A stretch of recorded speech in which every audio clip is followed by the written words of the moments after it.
Hello, and welcome to TekTime.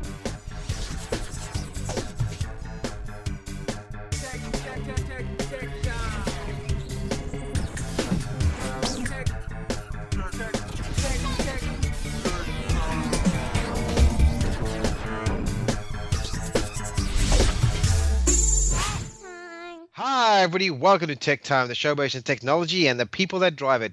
My name is Ash, and I'll be your guide for this fantastic journey of discovery and enlightenment as we try and smash the shackles of ignorance and bring technology from the darkness into the light. Thank you for joining us again. We are back live on the internet, back live on YouTube, and back live for your pleasure and your enjoyment, hopefully. And with me today, I have got a couple of trailblazers, the guys who have the finger on the pulse of all things technology. I have got Big Nick over there, who is our iOS and all things Apple man. Good evening to you, Big Nick. Hey, Big Ash, how you doing? Good, my friend. Welcome back. Thank you. It's been a while, and I'm glad to be back. Yeah, no, I'm sure you've got a lot to talk about. I think you're chuffing at the bit there to tell us all what's happening with the new Apple iOS and OS, and also all what Apple is going to be doing, the next big moves within the industry, because I know they're under not a bit of pressure, but there's a couple of challenges coming up for them in the next couple of years or so. Oh, and that's right. And of course, this week we had Worldwide Developers Conference. So we got a bit of a view as to what's coming up in the next 3 months, and a bit of a look in to see where Apple's going in the future. So we can talk about that a little bit later on. Beautiful. And on the other side of that, a man who is not Apple. You could always say the anti of Apple, but he does have an Apple device. We've got G Money. Hey, good evening to you, G Money. How are you? Yeah, pretty good. How's things? Yeah, good. And good you're going to be talking about Android, aren't you? And sorry, not Android, Google Android. And the new Google car. Yeah, Google's involvement in the new age of automation and peopleless cars and self-driving things. This is all like Jetson sort of stuff, isn't it? It's really, really crazy stuff. It's just amazing what they can get away with, what they are getting away with now. And there's some interesting times coming up in the near future. But before we get onto that, I just want to do a quick product review now. Both of you guys have got smartphones. What are you carrying around now, Big Nick? The iPhone 5S, of course. Yeah, of course. I'd expect nothing less. And you, G Money, what are you working around with nowadays? Oh, I'm Windows Phone? No. I do BlackBerry? have an iPhone 5. So yeah. No. Yep. Pretty much iPhone. iPhone. All right. So, this is a cluttered market, right? A really, really cluttered market. For all you people out there, it's all about you spending your hard-earned cash. A few years ago, it was just one option for the smartphone, and of course Apple was the trailblazer and they revolutionized the whole smartphone industry. But now there's a few more players that come into the market, and to say the big three, and any of you guys can jump in if you think I'm incorrect, the big three would be Apple, Samsung, HTC, Google's in there as well, probably the other ones, and of course the one I'm going to be talking about is this other player over here, which is Sony, which would probably be in the top 5, I would say, or if not the top 5, the top 7. You guys agree with that? Yeah, I'm okay with that. I think probably Samsung's probably number 1 in terms of volume. Apple would probably be number 2. Yeah, I'm happy with that.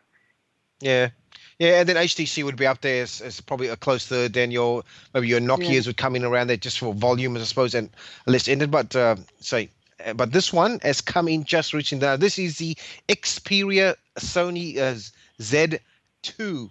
See that baby over there? Brand new. It's only been out for a couple of months, not even a couple of months, maybe a couple of weeks, I would say, that comes out. And this is something wonderful about this particular phone. Now, what do you guys like about phone? What is thing that you guys should be looking at there on phones? First of all is, of course, screen quality, okay? We're talking about a 5.2 screen. Here's this baby over here. HD 1920 by 1080 display, all right? On... what is it? A quad-core 2.3 gigahertz processor, which is the Qualcomm processor. 3 gig of RAM. Can you believe it? A phone with 3 gig of RAM. Okay, and it's running on the Google Android 4.4 KitKat OS. So it doesn't get much more newer than that, does it, guys? Yeah, KitKat's pretty much the latest stuff. Yep. Yeah, that's up there. Yeah, it's right up there. And if you look at this thing, I'll show you here, right? So I've got an actual case on it. So it's got a real high definition over here. But when you see it, it's actually got, let me just try and break it out of its case. It's really, really, really thin. 163 grams, 8.2 8.2. What's it? Mil thick. So if you look at that, It's nice and that's Wow. really, really thin. Hmm. Right there. High gloss That's screen. nice. It's a Trulmillion. I can never pronounce that word correctly. Trulmillios touchscreen as well. So it's got all the Fandangle stuff that you're ever going to want in that. It's got all the feeds that goes along with it as well. So you can get all your Google feeds over there. You can get RSS feeds. It's got the Android Google Play on there as well. So you can get all the apps from that. And you're going to love this kicker, guys. Now, this is the one that it's the real thing that they're pushing at the moment in all the ads. It is actually waterproof. Waterproof or water resistant? Well, waterproof to 1.5 meters. Yeah? Now you got to just make Okay. sure that you keep this cover here, which is where the battery and the where the charging is. You got to make sure that you keep this closed over That's here. dangerous. Oh, so it is an exposed port. Yeah. Yeah, of Alright, course. Yeah, but you got to make sure if you keep that closed, it says it's waterproof here to 1.5 Yeah. meters. All right. Let's Okay, give it a but test. there's a caveat on that as well, G Money. You got to check Yeah. this out. It says only good in swimming in fresh water. Okay, so if you're in the sea, salt water is never good for electronics, is it, G Money? I'd imagine not so good. Yeah. Or taking to the shower, condensation not too good Well, for smartphones either, guys. What do you Well, think? would it survive a toilet drop? It's fresh water. Well, formerly fresh. Depends. It's all about timing, isn't it? Yeah. Well, hold on. Ah, Why look. don't you just give us a quick demo, Ash? Just get a big glass of water and just dunk it in. I have to return this one back to Sony, unfortunately, so it might not try. Maybe next time I'll do it. Yeah, I don't have a glass of water handy, and this is live show, Oh, so maybe next time. Yeah, I've only got beer handy here, Big Nick. So what Okay. this one has, it says 3 gig of RAM. Can you imagine that? 3 gig of RAM on this sucker already, and plus also for storage, you've also got the micro SD card slot over there as well. Let me just show you Nice. guys that. Micro SD. Okay. Yeah, so you can do it. This is the 32 gig model, and there's also a 64 gig model. Sorry, this is hold on. Yeah, 64 gig model, and also the 32 gig model as well. Okay, so you can extend the RAM into it as a bit more RAM into it as well. It's got this is what I like about it. Okay, for connectivity, which is the most important thing. Say you got Wi-Fi, it hasn't got AC, right? It's got DLNA, it's got Bluetooth, and it's got NFC. And as far as I know, there, guys, Google doesn't have NFC yet. Does it near field communication yet on any of their systems, OSs? There is NFC is pretty much in Android, and it's up to it's up to the manufacturer. And I know the Nexus have NFC. So yeah. Okay. So let me just show you. So really high resolution touchscreen over here. Okay, so you can see all the stuff in there. Really And how do you easy, find high the gloss price? finish. The one thing I like about it as well, it has got 10 hours of video playback, right? Which it says there. Now, I'm always skeptical about 10 hours of video playback Yeah, because it's kind of big, first- isn't it? that is big. That's a big Yeah, call, and that's probably yeah. what they call theoretical speeds or theoretical times, because I just can't see anything going for that particular time. Okay, but it does have a lot of fun, and you can see over there. Okay, it's got a lot of functionality on there. It's got everything you could possibly want in the phone for Bluetooth as well. 20.7 megapixel camera. Okay, at the front, Yeah. and I think it's That's 3 really at the cool. back. No, the other Huh? way around, sure. Yep. Go the And other way around. sorry, Big Nick. No, be the other way around. Do 20 at the That- back and 3 at the front. That's what I just said, isn't it? Or did I say the other way around? Oh, that's okay. You did say it the other way around, but that makes sense. Okay, good. Yeah. So 20 megapixel at the front, at the back, and about 3 at the front over here. So it's great for that, and It's it's also pretty got a good. couple of really cool things in it. You can actually, with this actual device, you can actually set with your camera. You can do slow-mo pictures, slow-mo videos. Not slow-mo pictures, slow-mo videos. They can do all that sort of editing while you're working with the actual device. So if I go in here and try and take a picture, I can actually get a setting where I can do some really cool features with it here. So I can go into, if I go into here, you can actually set it to take slow-mo videos, and you can actually set it in there, crop your film, crop all your stuff that you want to do it, add effects and stuff. And this is, we're talking about for a phone over here, and that's just one of the features of this device. So it's really, really well thought out. What's the other thing I'm trying to say over here? Oh yeah, 5.2 inch full HD screen. And you're going to love this one, Big Nick. It does 4K resolution movie playback. Okay? Whoa. You have to have Yeah. good eyesight. Yeah. It's So amazing. look, the screen picture, That's the screen impressive. and picture quality is absolutely amazing. So I mean, I'll try and get up a a video here and show you what it actually looks like. But they have spared no bells or left no stone unturned for this particular device. You name it, it's got it. All the functionality, all the features. And what I did like about it, a lot of people always complain about saying, how do I get my data off from an iPhone to a iOS device? Always tricky. Your contacts are there, or your settings are there and stuff like that. Always tricky to have, okay? So what this can actually do, it's got what they call a transfer agent. And all you do is you plug in a cable, which is a micro SD cable, plug it in to this phone over here, down the bottom, where the charger is there, and it's got an iOS connector. You put it into there and you sync it, and it brings all your information straight across. Really, and within about 10 minutes, you've got all your contacts across, all your pictures across there as well. And you can bring it all across just by a cable. Very, very handy. Good work. You like that one? They put a lot of thought into it. Yeah, they've done well. Yeah, look, and I said, let me just show you. So yeah, part here of the thing is migration, isn't it? It's a pretty painful thing. That's always a headache. Yeah, that's always a headache. What about the size, the physical size? I mean, how do you find handling it? It's big. It's a bit bigger than the iPhone, but I mean, it still fits in your pocket, no problem. You know what I mean? So you can, it looks comfortable, easy to use, a little bit smaller than the Samsung, the Galaxy. It's a little bit smaller than that. But yeah, look. Okay, and what do you reckon for this baby? How much would you pay for this? What do you reckon is a sweet price for these things at the moment? What would you pay? Yeah. What would you play there, Big Nick? I'd happily pay $300. Ooh, nah, way too low. higher. This is a Sony phone over here. This is not your $599. $599. $599. It's around the $700 mark, guys. All right. So it's kind of a player with the iPhone market then. Yeah. And this Galaxy market too. Yeah, and you get all the features there. You get all the features for it as well. So if you look at that, that's the X-Men trailer. If it comes up now. Would you believe it? The phone's giving me grief at this particular moment. It's got a high resolution screen. So anyone is out looking for a phone to either upgrade or to go to the next level, if you're looking at going to the next phone or you want something different, have a look at this one. I'd say you won't be disappointed. It's one of the better phones that's out there at the moment.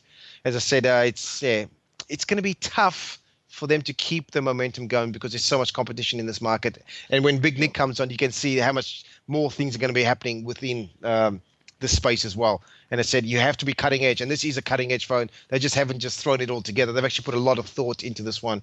And it's a wonderful, wonderful device. So if you're looking forward to the Sony Xperia Z2 smartphone, round about the $700, $750 mark out there.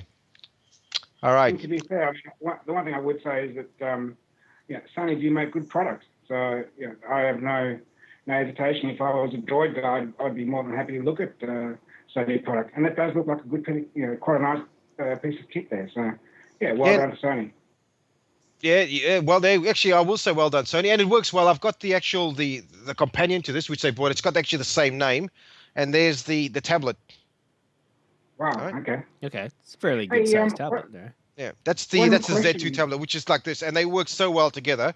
I mean, you can change remote control, you can do all the stuff. Look, we'll save that for another review. But that's the Xperia tablet. So that's the one I showed you. Then was just the phone, and there's the Xperia tablet. Wonderful device as well, and they work really, really well together. So look, Sony's barking on their heels, mate. Sony's barking on the heels of the big players. You can't be you can't be stagnant in this market. You have to give it a go. Okay, Big Nick, we're going to take a break. If you've got any questions, feel free to post me at info@tektime.com.au, or if you want to chat to any of the lads, just send us an email there. We'll be happy to get information to you about more about these phones or more about the phones, about anything that we're talking about here. We're going to be back the other side of this break with Big Nick talking about all things iOS to keep the flow going. Don't go away. We'll be right back. Hello, and welcome to TekTime.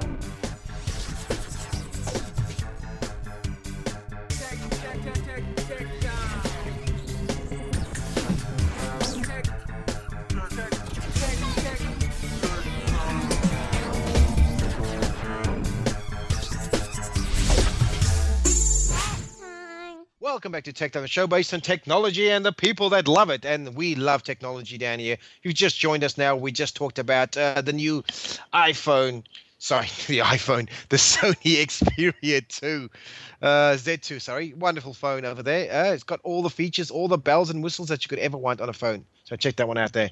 Also, now we're going to cross over to Big Nick over there. He's going to talk to things. What's happening with Apple? What's happening with OS 10 and iOS 8? So, Nick, over to you. Tell us what's going on with the guys down there at Apple. Yeah, thanks, Big Ash. So this is a big week in Apple world because we have the Worldwide Developers Conference. Excuse me. And this is where they sit down and basically talk about what's happening in the world of OS 10 and iOS 8.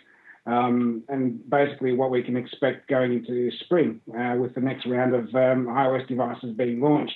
So there's a fair bit that came out of it. So I'll just try and whiz you through it. There's a fair bit, so let's just see if we can keep the pace going. We'll start off with OS 10. The next version of OS 10, or the current version, is Mavericks. The next one is, and I pronounce it Yosemite, which is apparently quite funny. It's Garvin. What's the correct pronunciation? Yosemite. Yosemite would be the proper pronunciation. No, it's Yosemite, isn't it? Yosemite. No, it's Yosemite, apparently. I'm thinking Vegemite. I'm pretty sure there'll be a round of people mispronouncing. Yeah, mostly in Australia. So I'll just run through some of the new features and some of the outcomes that as a result of all this. So with OS 10, like all new versions of OS 10, there's always a new look and new feel, and I won't really cover that off because that's all glossy stuff. Some of the key things that came out: notifications and widgets. So at the moment we've got the notification center coming through on the side of the screen. You'll be able to fully customize that now. So you can add widgets from applications like eBay or LinkedIn and Facebook and that sort of thing. You'll be able to do full customizations, and it's quite neat. It's quite nice. The other thing too is you've got a whole new Spotlight refresh going through. Spotlight is basically moved to the center and allows us to pretty much not just search the computer, but pretty much search through the internet and bring everything together.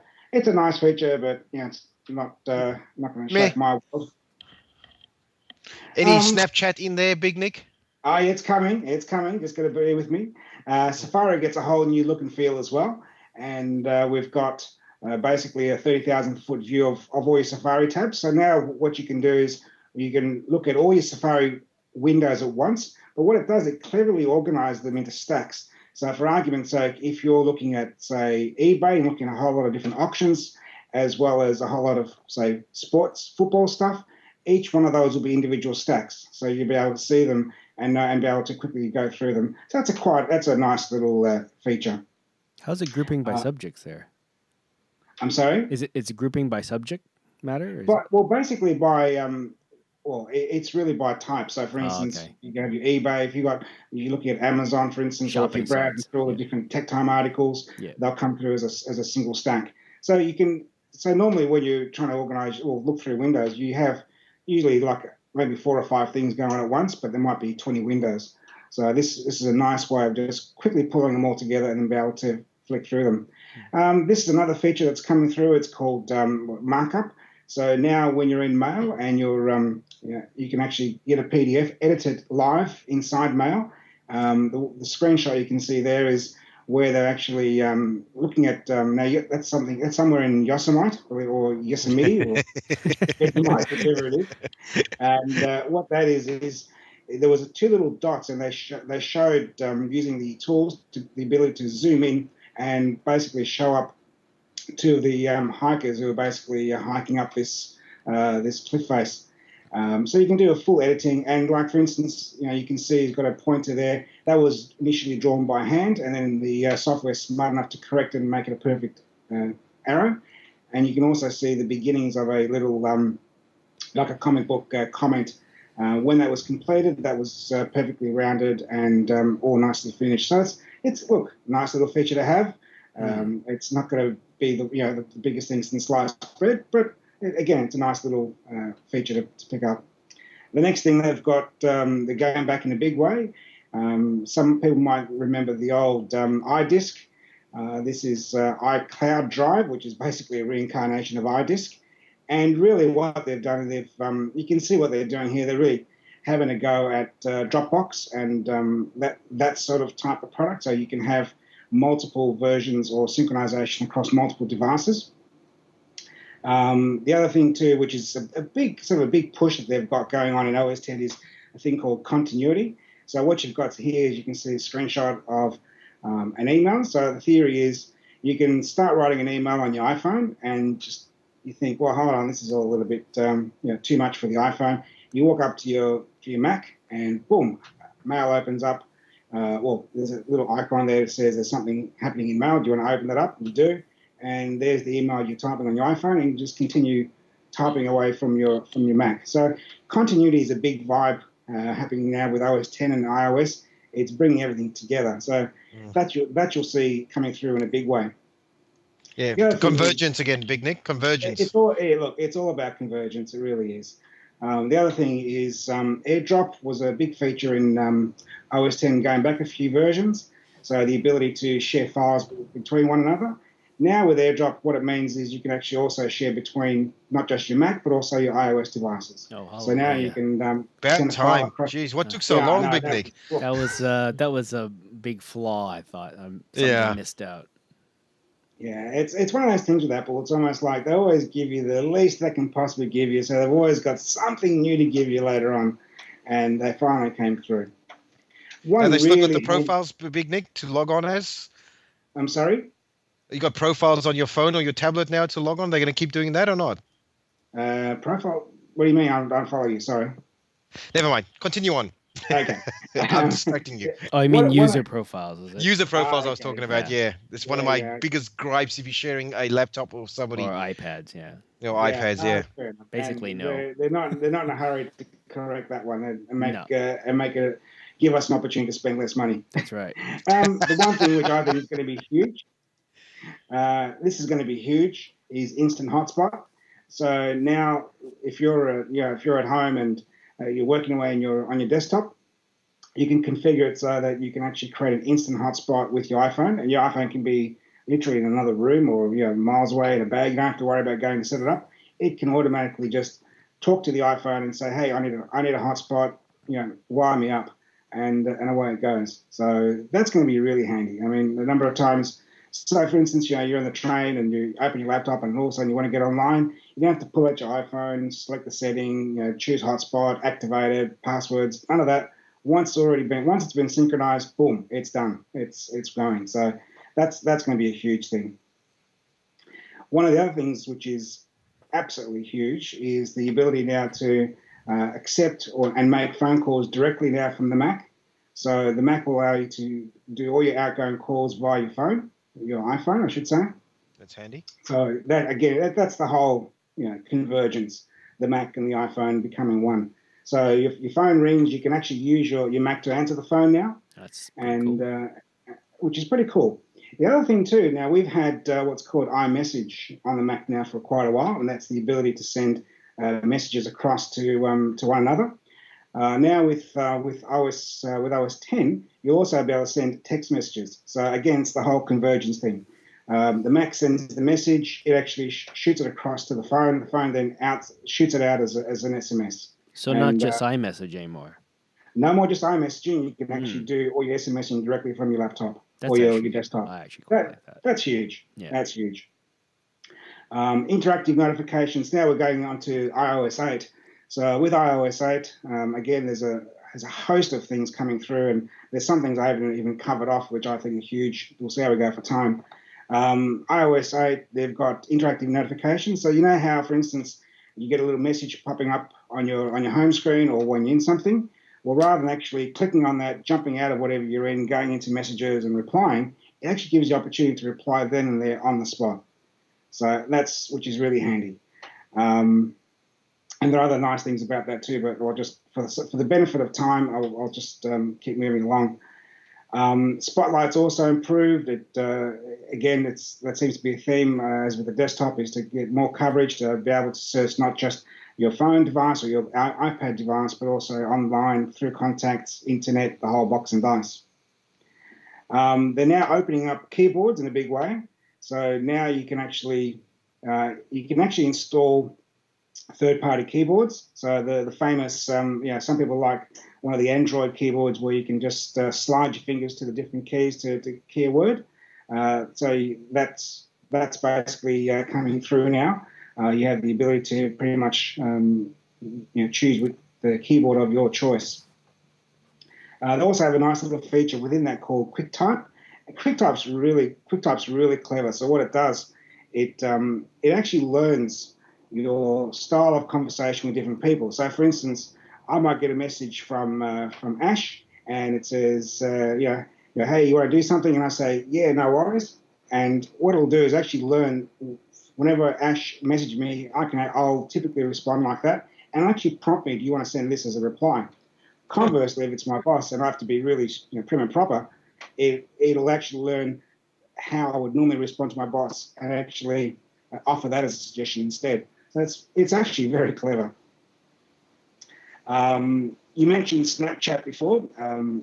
One of the things that they've got now is that messages now get audio and video, and I think they're really subtle how they position this, but one of the things they actually have is destructive audio and video messaging. So you can actually send an audio message or a video message, and it'll literally just drop out after, it'll self-destruct within 5 seconds or a minute or 2 minutes, whatever you decide. So that's actually a bit of a sly shot at Snapchat. They didn't mention it, but it's pretty obvious. That's interesting. I don't know. I'm not sure if I'll be using that very much. But No. Yeah, many people have been caught with Snapchat. But I mean, the idea. Look, the thing I like about it is, you can send a quick video or a quick audio message, and it doesn't sit there lagging in the system and just bloating away. It has to at some point get deleted. If you want to take a quick, now they say images. I heard people talk about images. I never saw that presented, but let's just say images are included as well as video. Sometimes you want to take a quick photo of something and then you shoot it across. And I know you go through your library later on and you think, oh, well, I still got that photo there. Delete, and just hogging up megs and megs of memory. The good thing with this is you can actually just take a quick picture of something, shoot it across, and it's gone forever after a predetermined time. So I think that's quite neat. If it ever does just really disappear. The other thing is iCloud Drive. That's also again it's a bit of a direct shot at Dropbox or Google Drive. What's the Microsoft one? Is it OneDrive or something? I'm not sure what it's called. But used to be SkyDrive, and it's something else. Yeah, something else now. Yeah, I think it's OneDrive now or something. It could be. Yeah. So again, so your iDevices now will sync across your Mac devices as well. So it's very much on par with Dropbox. I didn't get confirmation on pricing, but I have read subsequently that you get the first 5 gig free, and it's about $1 a month for. I think we might have lost Nick a bit. Unless he's doing his best Marcel over there. Oh, you were just about to say something. It was really good, I'm sure. $5 or something for something else? I was like cutting out, was I? Yeah. You cut out the drive and how much it costs. Okay, your video's back. I haven't had video for the last 10 minutes, 5 minutes. Okay, so pricing is about $5. Sorry, for the first 5 gig, it's free, and I think for 20 gig, it's about $1 a month. So it's about $12 a year, which is quite reasonable, quite affordable. And one of the nice things is all your photos everywhere can be stored in the cloud through Cloud Drive. So none of this having to worry about if it's on my iPad, if it's on my phone, if it's on my desktop, it'll just be there now. And apps can also natively have their own your own Cloud Drive folders as well to access. Oh, that's handy. Yeah. Another big thing that's coming through is, this I think we'll see with the next iPhone, is the Health Kit. So the Health Kit is basically the ability to centralize all of the functionality that involved with health. So it's heart rate, it's sleep patterns, it's fitness, it's all those things. And they've basically built a kit which is in essence going to be used by the likes of the Nikes of the world and the fitness organizations. The idea is to centralize a lot of the your critical health parameters. And one of the things one of the clinics in the US is doing is they have the ability to set parameters for patients, so that if a patient, for instance, is eating too much, the calorie intake's too high, or if they're not burning enough, they're not exercising enough, not burning off enough calories, or their heart rate goes to a certain level, this will actually be able to notify the institution No, and no, allow them no. to make contact with the patient to yeah, it's all happening. Mayo, I think it's the Mayo Clinic in the US, headlining this. So what, pre-active diagnosis, is it? Well, it's not, no, it's actually active. So what it does is if you're, if you've got No, limits but you on know, your no, heart no, rate no. If variable, you go to the doctor, then you know you got an issue. This is where your phone is telling you, Big Nick, you've been eating too much. Get your fat ass down to the the medico and start exercising. Come on. yeah, but I'm talking about specifically things like with people who got diabetes and their insulin levels are dropping. What it'll do, be able to track the insulin levels, and if there's a reason to, obviously the parameters are set, but if the right conditions are met, then the institution is notified. I think it's a good thing. I think it's a good thing that we can be a little bit more proactive. But hey, maybe we spend less time on the couch playing our Xboxes and more time No, you just walking. gotta. It's everything else. It's just balance. All you gotta do is balance it out, right? Right. And look, I just think that's way too much information for my phone to be telling some guy over there that I haven't burnt enough calories and stuff. That's So, if you want to share it. I'm just saying that's an example of how that information can be shared. okay. Specifically, it's going to be the hub for all your key health parameters. So you can, what that's, I suppose, is leading us to think about is, well, okay, if that's the case, we've been talking about wearable technology and iWatches and so on. Watch this space come spring this year, because I think we're going to start to see a big play in that particular area. All right. Well, we're gonna have to move it on there, Nick. Yeah. So there is no iWatch that we was heard it anywhere. No mentioned at all. Hush whispers, anything like No, that. no. Well, it's pretty obvious now that you got the health kit. I mean, I think you'd be pretty foolish to bet against an iWatch coming out this year. I'd say that we'll see that in the next 3 or 4 months. I'll just quickly fly through a couple more things. Family sharing. You have now the ability to have up to 6 people on one iTunes account, so you don't have to have everyone paying for the same thing more than once. There's a whole new Photos app, which is all wonderful. Siri is also now hands-free, so you can just talk and it'll actually act for you. And the other thing too, which they talked about, is there's 2 other things just very quickly. Your fingerprint recognition is now going to be able to be used by apps, so you'll be able to, rather than use a lot of passwords in the future, be able to use your thumbprint recognition to be able to do a lot of your security logging in.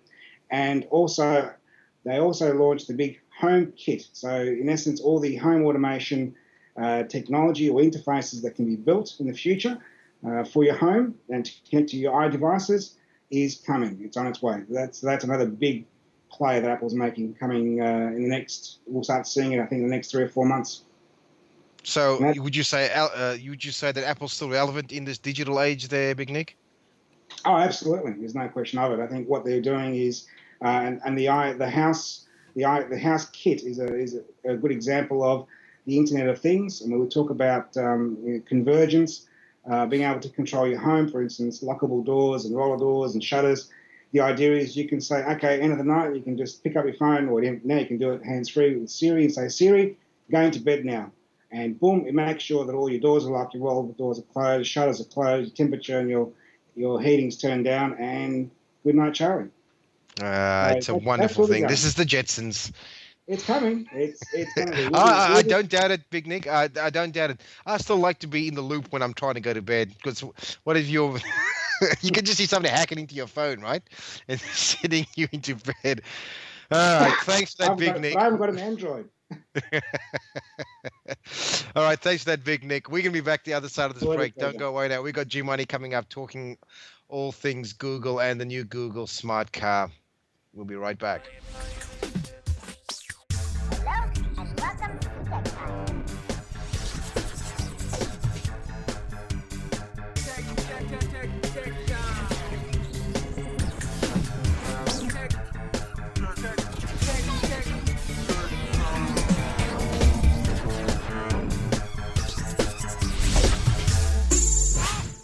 Everybody, welcome to TekTime. Welcome back to TekTime. You've missed my review of the Z2 Xperia phone from Sony, and we also had Big Nick give us a whirlwind tour of iOS 8 and OS 10 for Apple and all things Apple, I suppose. And now we're just going to change gears. I don't know if it's up or down or moving it across to the right. I think we're going to cross over to G-Money in the Nerve Center. Who's going to talk about the Google self-driving car. Now, what's that all about there, G-Money? Is this just crazy talk again, or is this pie in the sky, or is this reality meeting fiction, or fiction meeting reality?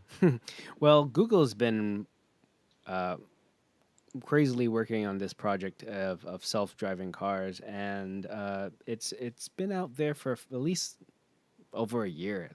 Probably the project's been going on for a couple of years, probably longer than that in behind the scenes. But they've been doing things with regular cars and modifying those, and they used to have these big, huge cameras on top to sort of I guess gather all these telemetry information on roads and stuff, and for the longest time they've been just working with small like Prius looking cars. Recently they just made a completely driverless car in a way that there's no steering wheel, there's no brake, there's nothing for you to play with. Essentially, you just go in, you sit there, you tell it where you want to go, and it just finds its way. That's right. So I have a little video. You can have a look through it, and we can go to this and have a play. Yeah, I was checking this out. The actual the software. This thing's going. Look at that.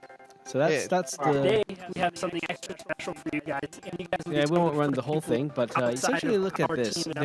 They're targeting towards obviously seniors, people who are in a position where they probably shouldn't be getting behind the wheel, and parents with children who probably will be distracted with kids all the time. Now, obviously, it's not very big. It's quite small, in fact. Two-seater. Yeah, like you can see it, you just buckle yourself in and that's it. Away you go. No steering wheel.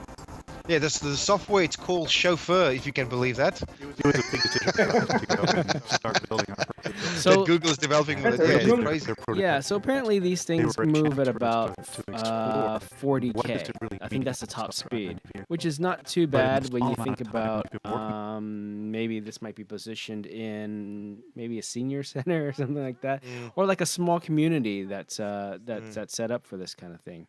Or Los Angeles. Yeah, Los Angeles. Yeah, 40K. 40K. That's probably your top speed. But this is quite interesting, and this is where they're going. They're moving towards infrastructure. That's what I can see. Really involved in trying to slow down before take a big look at and then accelerate the growing population. Aging population as well. And I mean, this might not be ready for the folks who are in the video, but I think by the time that we get to the age where we're probably shouldn't be behind the wheel, I think this might be a viable solution. So, quite What does it interesting. run on, G-Money? Is it petrol or is it electricity or what's it powered by? I think from the looks of it, it looks like electric to me. Yeah. It doesn't look like a petrol car. I mean, there's not much room for an engine in there. Yeah. But it almost looks like it should be just a electric vehicle. But this is obviously a prototype, and it probably won't be the end product. Unless they're, maybe they'll throw it at Disneyland. I don't know. Yeah. Build a small area for you to run around in. Yeah. Yeah. It'd be quite interesting. That is amazing. Could you mean you think about just the benefits of this car is one thing you can use Google Maps straight away, right? It's one of the key benefits will be integrated seamlessly into that. Yeah. So I mean, you can. I mean, that's how you can see how it would actually work. You'll say, I want to go to 23 Fake Street, and the car will take you straight there, right in front, as long as the maps are accurate. And you've got connectivity, of course. That's the only thing that worries me. If you go halfway and you lose connectivity, what happens then? Well, I think there is a big stop button on the car, but I believe Not a that brake. they basically eliminated any other way that you can possibly interact with the vehicle in terms of dictating where it needs to go or such and so forth. I believe what they were saying, what I was reading, is that you sort of tell it where you want to go, maybe using sort of Google Maps in a way, but it'll be only point A to point B. If you needed to go and stop by the store to pick up something to eat, you would have had to put that in your plan. Otherwise, you'd have to do it all over again. So it's in a way, it's almost like a monorail, but without the rails. So That just reminds me of the Simpson episode. Every time I hear the word monorail, I don't know why. yeah. I So better watch it. Yeah. yeah. Your thoughts there, Big Nick, before Garvin jumps on? I like it. I mean, we did talk a while ago about automation in the car, and I think this is where it's going. I can see a future, maybe 15 years from now, 20 years from now, where the need to actually have your own car is pretty much null and void. It'll just be these little electric things that just you just get onto your phone and just say, "Get me a car. I need to go shopping," and boom, it's there. I can see this in the future, and I think it's tremendous that Google are making a play. I can't wait to see what Porsche release in this space. Yeah, because you think the car market is massive. I mean, if Google starts getting with something like this, and you can't see that costing an arm and a leg now, can you? No, well, see, and the other thing too is, and what I like about this is, when you think about cars and the footprint, the environmental footprint that cars have that will leave on this planet, having these sort of cars which are heavily utilised. Let's face it, we don't use our cars more than probably 5%. We tend to turn them over every 3 to 5 years. That leaves a huge footprint environmentally to produce the cars, to run the cars, and so on. If you can get 85, 90% utilisation out of a car, you're automatically reducing the footprint, and that's got to be a great thing for the environment. So I can see this thing being a very positive step forward, and it's actually. Yeah. So what other things you got there for us, G-Money? Well, this is a lot of probably opportunity, a lot of upside.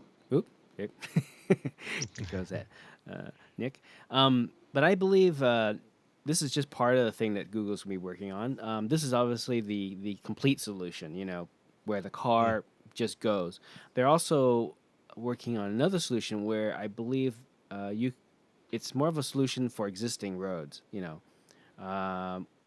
They're working with technology that will sort of predict where things are coming. Like it will do a forward lookup and see what's on the road. Like if there's a pedestrian that potentially might cross the road, it will start to predict where, maybe he's going to run across, or a bicyclist might be in the way. And I believe there's also some technology that they're using with trucks in how they can see further ahead and know that there's another truck perhaps that's on the way, and it can predict at speeds and tell the other guy to slow down. So it's quite interesting, and they're working. I'm glad that they're actually embarking on these kind of projects. Yeah, well, we've got to keep looking forward. I mean, the point you made there, I got a couple of points to challenge that. I think with this one, Google's way ahead of the laws, because I'm pretty sure most of the laws of the land is you need to be driving the vehicle to actually get it on the public roads. So I think if you try to drive this on any other commercial roads now, or any other roads thing, you would probably get booked straight away and pulled over by the cops, because I'm pretty sure the laws are now. And I'm looking at the stat over here. There's only a couple of states in America that actually allows non-drivers in the car, if that makes actually sense, where this would be viable. Yeah. But that means it's just a classic example of the laws have to change to accommodate the change in technology. I mean, clearly there's a technology shift, and the laws have to reflect that. So I don't see it as being a showstopper in the long term. I think it just something has to be addressed in the short to medium term. Yeah, it depends on how quick policy is made, and how quick Google can commercialize this as well. That's the thing. Yeah, Google, well, they have and it won't just be it. Google, be all the other players as well. Sorry, G-Money. No, they have to prove their safety, worthiness, and whether this is reliable. So right now, it's just proof of that they concept, and we'll have to see where things go in the next 5 years. Yeah, and I just think one thing that just jumps out of my mind, I think we talked this in our pre-show briefing, was the whole taxi industry could be revolutionized, couldn't it, Big Nick?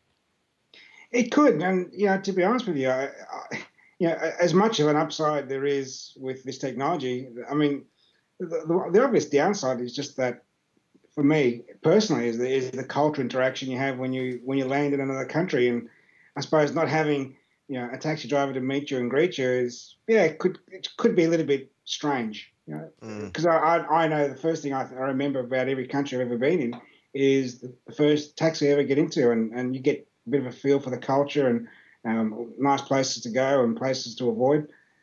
So that would be interesting, not having that, but that's probably a fair way away from now. Yeah. I mean, All it right, has- Jim, it's anything become else you very want to add to that? widespread. Sorry, Big Nick. No, you're right. Well, I think we might have to get used to driverless societies, I suppose. No, I think it's quite interesting to see where things will be going. It certainly will address congestion. So and it's probably a lot cheaper than building out rail systems. Yeah. 40-year plan rail systems. Yeah. Yeah. I was just wondering if you have kids or something like that and they just jump in the car and say, take me to my friend's house. That could be an issue right there. Yeah, I'm gonna run away. I'm gonna Google take me somewhere. Yeah, take me away. Kids running away from home. Take me away. Yeah, I mean, there's, I'm gonna there's a lot drive of these things. Take me to Disneyland. Yeah. And all of So a you sudden can see gets to Port there's got to be a lot of Melbourne and fail-safes goes put on the into water. this before it gets gets onto our roads, I think. But concept-wise, I think it's a winner. Really forward-thinking there, G-Money. I think so. Good on No, it's Google. good. All right, folks, Yeah, we're go going to on. wrap it up right here now. Thanks for joining us for the show. We're going to be doing this every week moving forward from here. So stick around, keep your eye on the TekTime website and the YouTube channel. You'll get plenty more technology coming right into your living room or into your PC. Thanks, G-Money. Oh, you're quite welcome. Very It's been good, fun. very good segment. And thanks, Big Nick. Thanks for your insight into all things Apple. Always a pleasure. Okay, and I'm out of you too. My name's Ash. Thanks for watching. And don't forget, folks, wherever you go, there you are. Bye for now. Hello, and welcome to TekTime.